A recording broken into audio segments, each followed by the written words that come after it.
प्रिय विद्यार्थियों एवं मित्रों, इसके पूर्व के भाग में हम लोगों ने शब्द अलंकार के दो भेदों को देखा, उसका अध्ययन किया।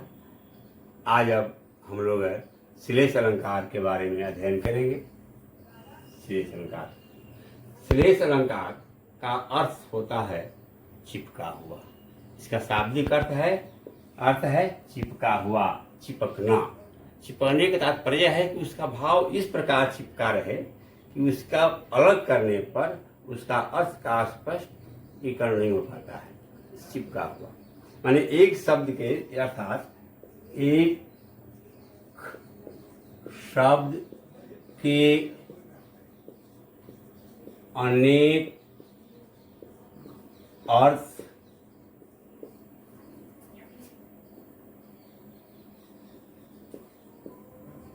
चिपके हुए हो, अर्थात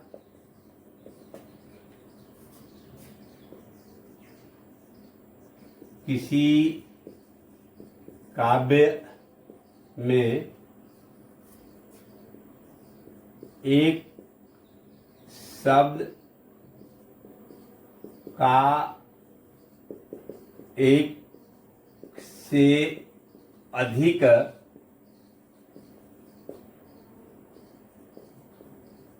अर्थ का भाव प्रकट हो उसे श्लेष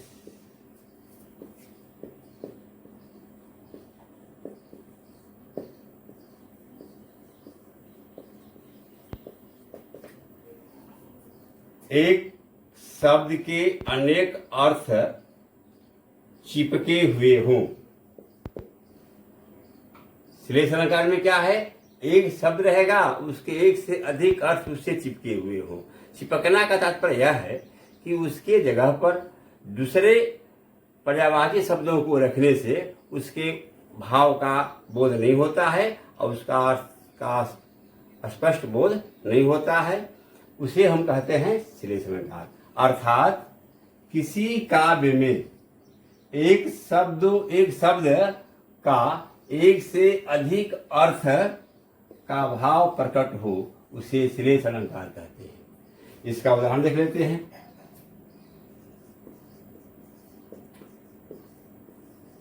रहीमन पानी राखिए, बिनु पानी सब सून,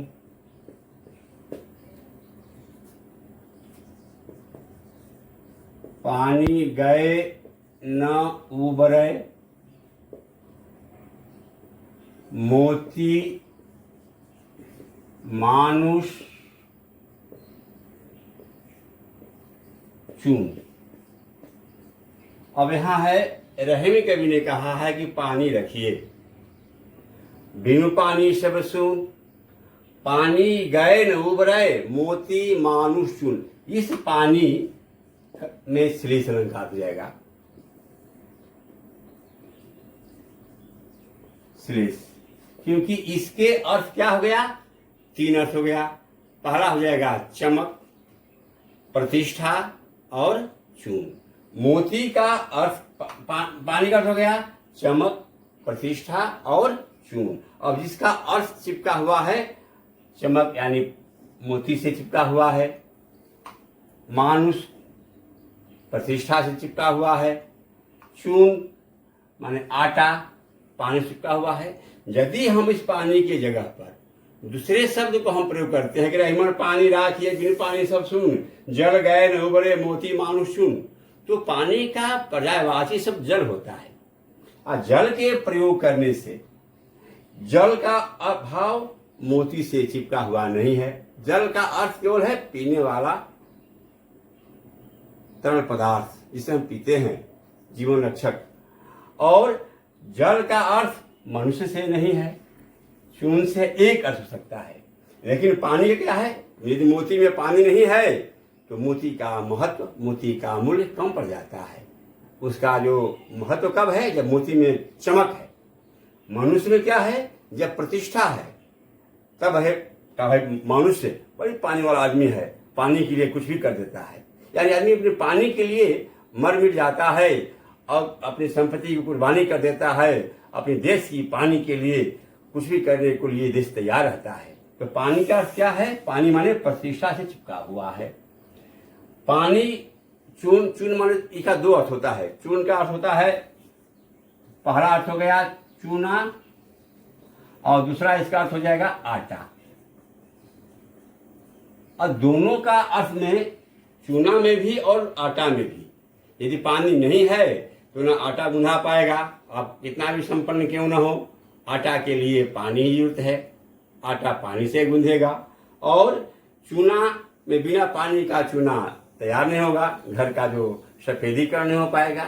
तो तात्पर्य कहने का मेरा यह है कि इस एक शब्द का एक से अधिक अर्थ का भाव प्रकट हो, परंतु उसका अर्थ इतना चिपका हुआ हो, इतना उसे मिला हुआ हो कि उसके अर्थ को यदि हम अलग करते हैं तो वह भाव का बोध नहीं कराएगा।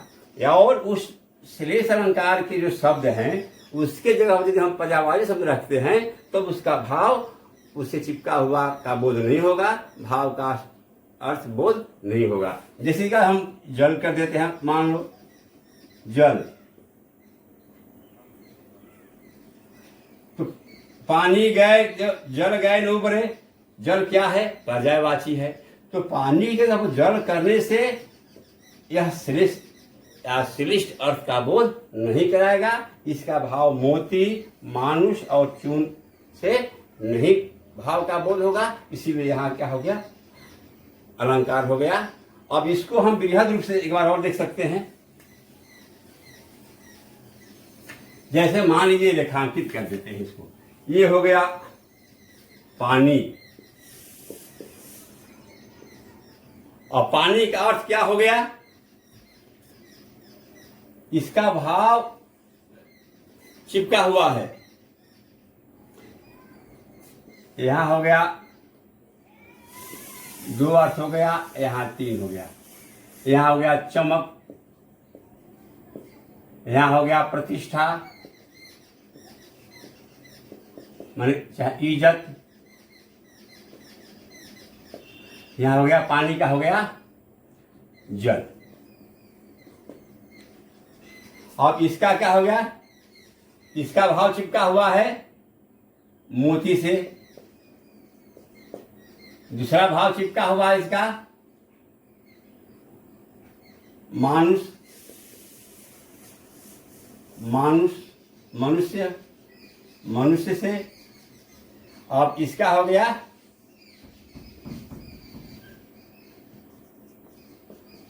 आटा या चूना से। अब हम देखिए, इसको देखते हैं कि यह जो उदाहरण है इस पर काफी विवाद उत्पन्न होता है कि पानी का प्रयोग तीन जगह है तो यह श्लेष कैसे हुआ? जमक भी हो सकता है। और इस प्रश्न पर का भी अलंकार विद ने और व्याकरणियों ने इस पर चर्चा भी किया है। अनेक हम लोग में विभिन्न तरह के आयोजनों में इस विषय पर चर्चा भी कर लेते हैं।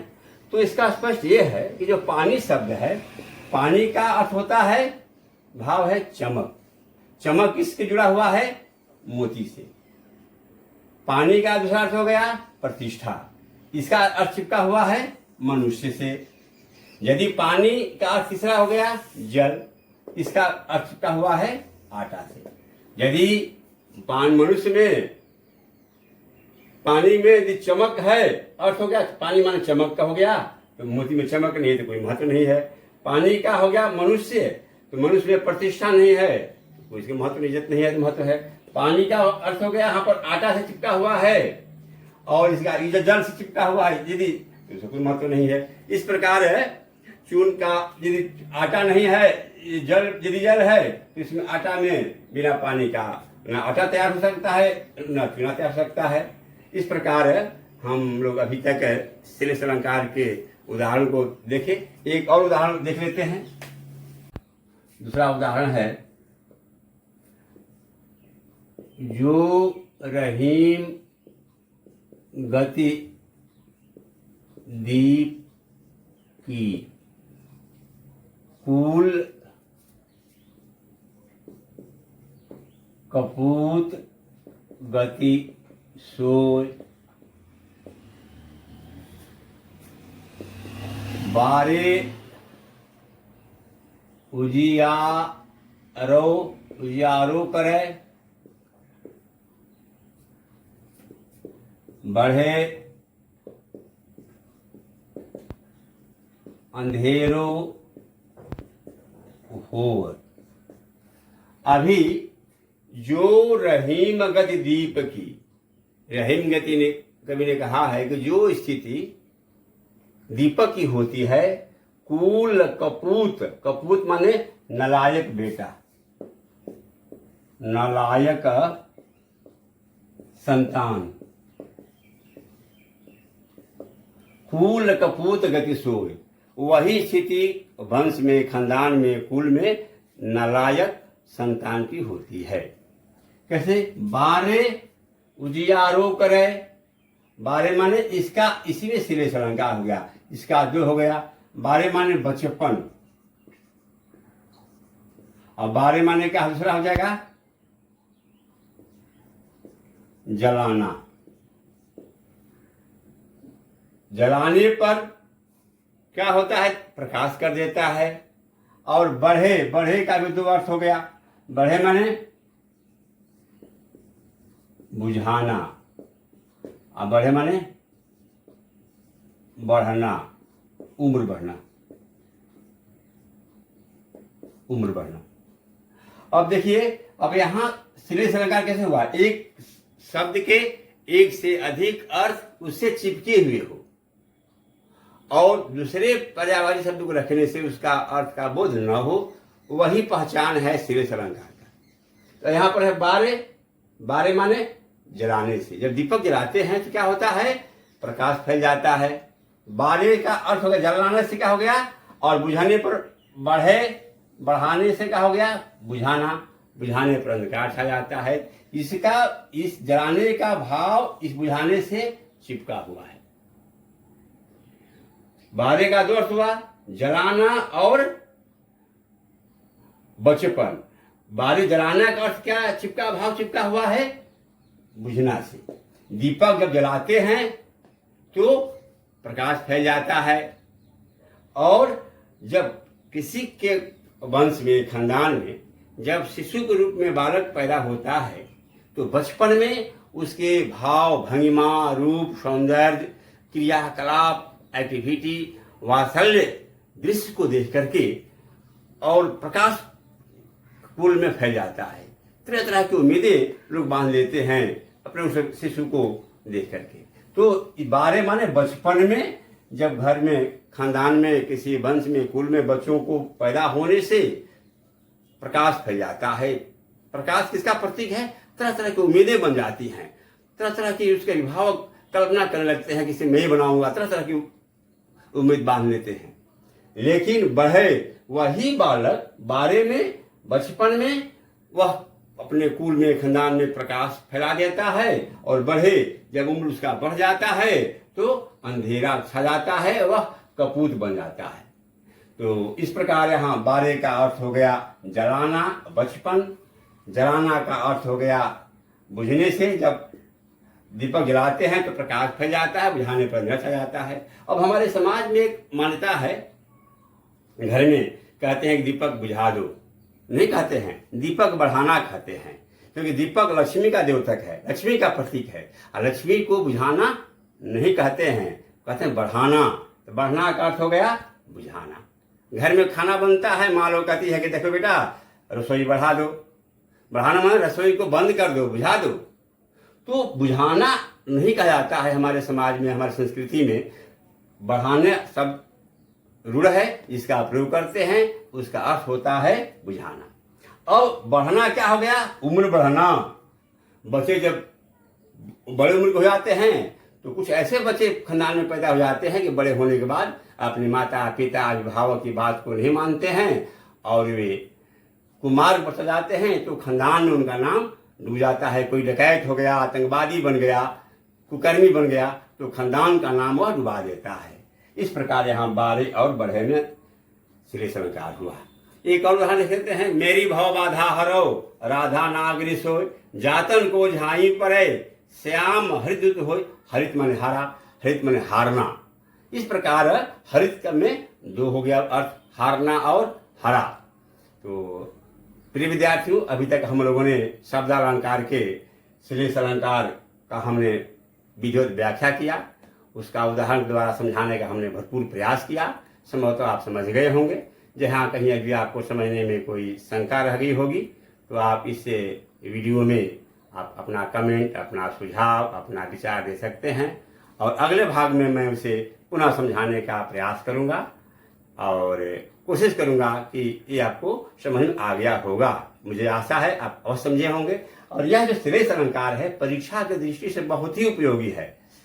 अपने CBSE की परीक्षाओं में, तकनीकी परीक्षाओं में, प्रतियोगी परीक्षाओं में, विभिन्न प्रकार की परीक्षाओं में समान हिंदी ज्ञान के क्षेत्र में श्लेष अलंकार के उदाहरण आता है। यह अलंकार पहचानने के लिए यह जो उदाहरण है जो मैंने बताया अभी, दोनों उदाहरण, यह परीक्षा उपयोगी है। इसे आप ध्यान से पढ़ेंगे, समझेंगे और अपना सुझाव देंगे। बहुत बहुत धन्यवाद।